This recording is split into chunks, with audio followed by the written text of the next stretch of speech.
오늘은 평범한 집사가 겪은 고양이 복막염 이야기를 해보려고 해요.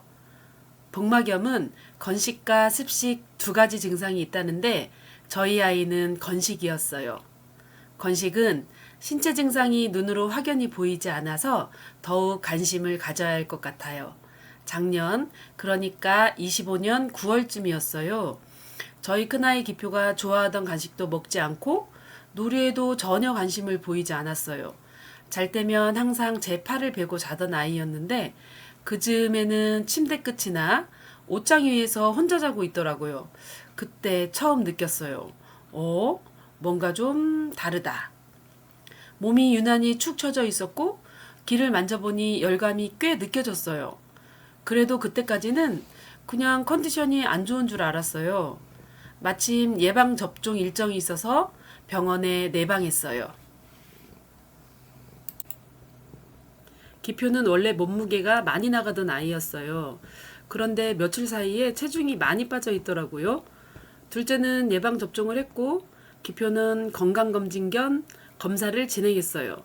선생님께서 피검사 수치가 좋지 않다고 하셨어요. 그래서 엑스레이와 초음파도 같이 보자고 하셨어요. 신장 상태도 좋지 않았고 혈액 수치도 많이 나빴어요. 복막염은 이게 복막염입니다 하고 딱 잘라 진단할 수 있는 병이 아니라 여러 수치를 보고 가능성을 판단한다고 하셨어요.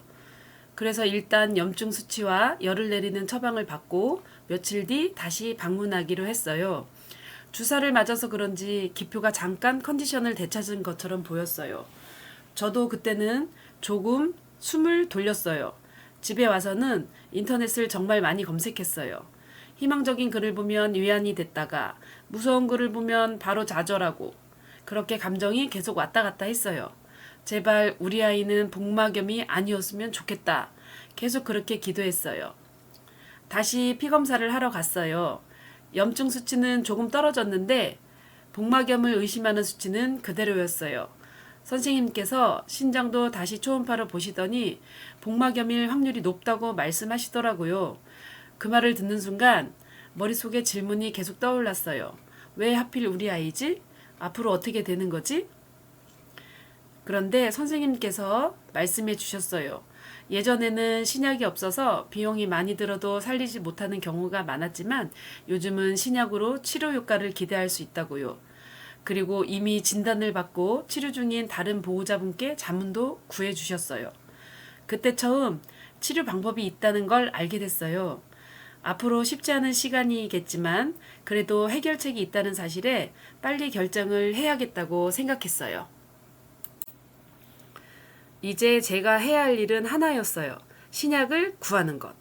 사이트도 찾아보고 직접 구매를 해보려고 했어요. 그런데 배송 시간이 걸리고 용량 계산도 확신이 없었어요. 그래서 유튜브를 계속 검색했어요. 그러다가 한 유튜버 분을 알게 됐어요. 길고양이 치료도 여러 번 해보셨고 증상이나 용량에 대한 경험도 많으신 분이었어요. 연락을 드렸고 위로도 많이 받았어요. 그분이 길고양이 치료를 위해 항상 여유분 약을 가지고 계신다고 하시더라고요. 그래서 조심스럽게 여유분을 부탁드렸어요. 바쁘신데도 일부러 우체국에 가서 보내주셨어요. 제가 경제적으로 한 번에 다 받기 어렵다고 말씀드렸더니 괜찮다고 상황 되는 대로 보내주시겠다고 하셨어요. 어린 아기를 키우고 계신데도 정말 큰 도움을 주셨어요. 이 자리를 빌려 다시 한번 감사하다는 말씀을 드리고 싶어요. 치료는 총 84일이었어요. 주사제 16일, 나머지 68일은 경구약으로 진행했어요. 비용은 대략 200만 원 정도 들었어요. 기표는 체구가 큰 아이였어요. 살이 빠졌을 때 7.5, 회복되면서 8.2 정도였고 평균 8kg 기준으로 용량을 계산했어요. 주사제는 3분의 2병, 경구약은 하루 3알, 84일 동안 24시간에 맞춰서 한 번씩 투약했어요. 가끔 정해놓은 시간 앞뒤로 2시간 정도는 괜찮은 것 같아요. 10월에는 연휴가 길었어요. 초반은 주사 기간이었는데 집에서는 도저히 주사를 놓을 수가 없었어요.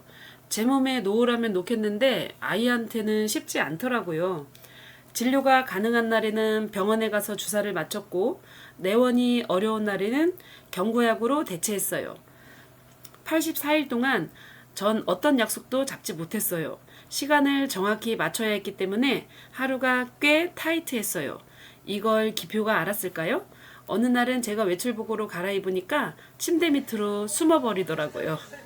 처음 보는 행동이라 솔직히 조금 귀여웠어요. 너도 이제 병원 가기 싫지? 조금만 기다려. 약으로 바꿔줄게. 주사제가 효과는 더 좋아 보였지만 초기 16일 이후에는 경구약 위주로 진행했어요.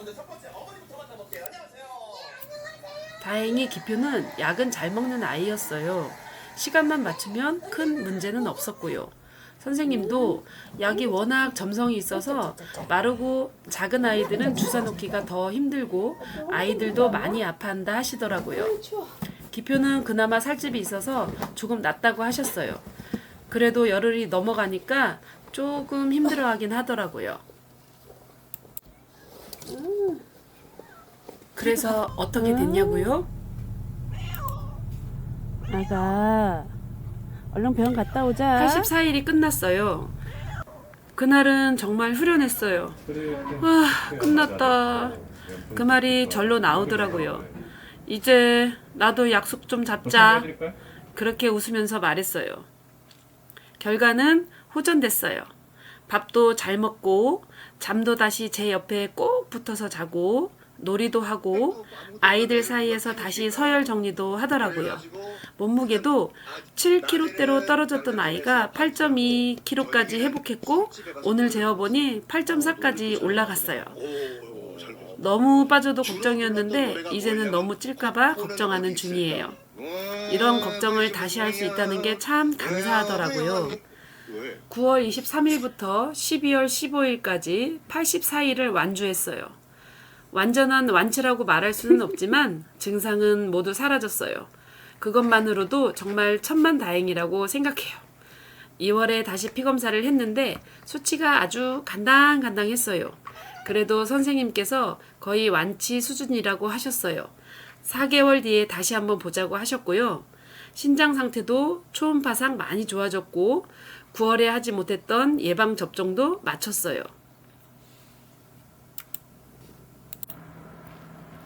복막염 진단을 처음 들었을 때 저는 그 병이 뭔지도 몰랐어요.